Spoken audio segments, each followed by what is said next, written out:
Hi, welcome back to Bog's Delights. The next game in our family game series is called StoryLine, and this is the fairy tales. The series is going to continue with some scary tales. So this is the first in the series, and it's a lovely storytelling game. It plays 3+, though we've played 2-player actually, just me and my daughter. It's kind of in the vein of like Dixit and those kind of games, apples to apples. All right, you each lay down a card that's going to help you tell the story, and then the third player will vote for which card they think continues the story best, and then the voter changes, and then you continue like that. But if you want to play 2-player, we just choose randomly. Okay, ultimately it's just having fun playing the story.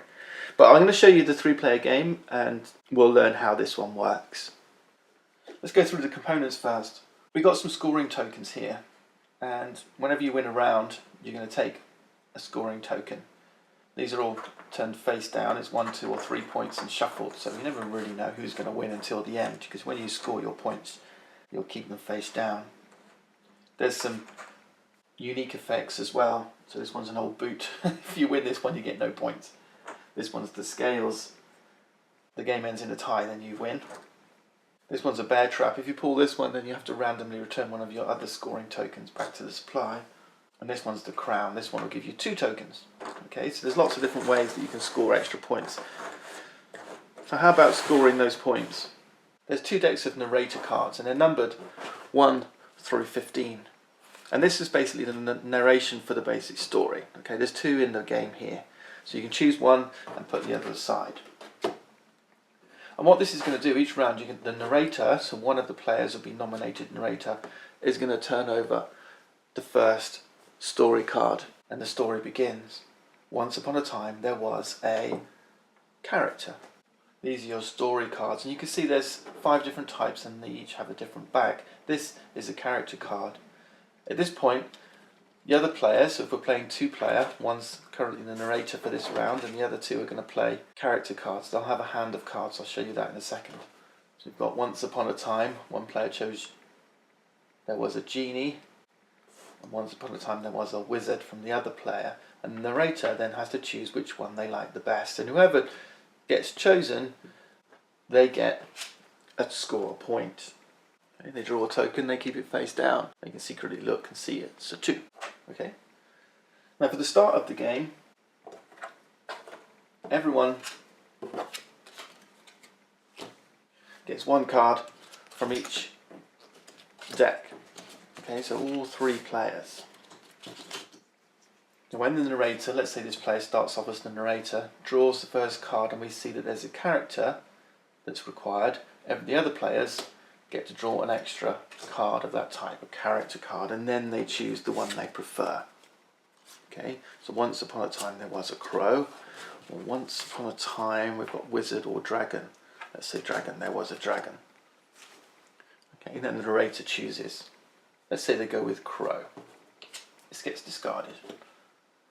This player gets a point.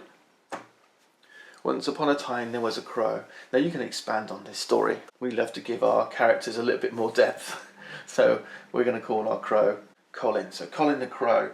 And Colin the crow lived in Huddersfield, okay? And he lived in the botanical gardens there, because that's where the best trees were. Right? So you can expand your story, just make up stuff. Tell a great tale. That's the idea of this game. Once upon a time there was a crow. Now the narrator passes, so we go clockwise. This player becomes the narrator. They'll draw the next story card. Once upon a time there was a crow called Colin. He lived in Huddersfield in the botanical gardens. And he lived in a place. The other players draw a place card. Let's see, where did he end up to? He lived in a chicken coop. Oh, so in Huddersfield, in the botanical gardens, there wasn't a nest, but there was a chicken coop. So we're going to go with the chicken coop. And the other player chose a tower. So the narrator chooses the best answer. He likes the idea of chicken coop. So the chicken coop was kept by the gardener in the botanical gardens, and the crow kind of had a bit of a thing. He thought he was a chicken, so he's going to go and live in the chicken coop. Middle player's doing well. They get another token. Okay, they reveal the crown. They can take 2 in its stead. they become the narrator now, so they're not going to score any points this time. So Colin the Crow lived in a chicken coop. Unfortunately, our hero, Colin, had a problem. He was a feature. This is a feature, so the other players draw a feature card. Let's see what we get. Very greedy or very wicked. He doesn't sound like a wicked crow, so I'm going to say greedy. Of course, these are playing face down, so the narrator doesn't know which player is choosing which one. Was he very wise or magical? I think he's magical. Okay, and give him a shuffle if you want, so that the narrator doesn't know which card they're choosing. Colin the Crow was very magical. This player gets a point. And that's how the story goes on. Okay? So he was very, very magical. Our hero wanted to action a problem. Actions are things like touch or clean, smell, okay, transform.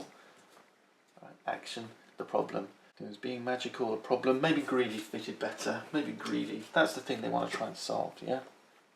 Our hero had a problem. He was very greedy. That probably fits better. He wanted to transform the problem. So our hero took his or her favourite object and set off on a journey. Objects are things like, let's see, a bean. He took his favourite bean, his favourite grape, his favourite basket, his favourite glass sipper, favourite rock. Okay, so he ran off with his favourite basket. Our hero soon met a curious character in a far-off place. Now we have two things. So the story is getting a little bit more involved now. So this time we're going to draw two cards. Let's say the narrator's over here. And now we've got to choose two things. And it could be that, each player chooses a different thing. So this one you've got to say, let's see, he met a curious dwarf in a far-off desert. Or this player might say, do you know what? I'm going to go for,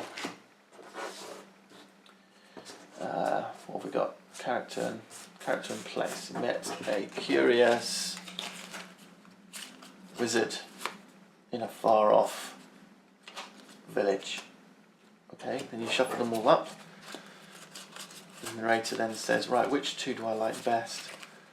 Met a far-off wizard in a far-off desert village. I mean, they don't go together now, right? So it could mix and match. So it could say we met a curious wizard in a far-off desert. Okay, then each player would get a point.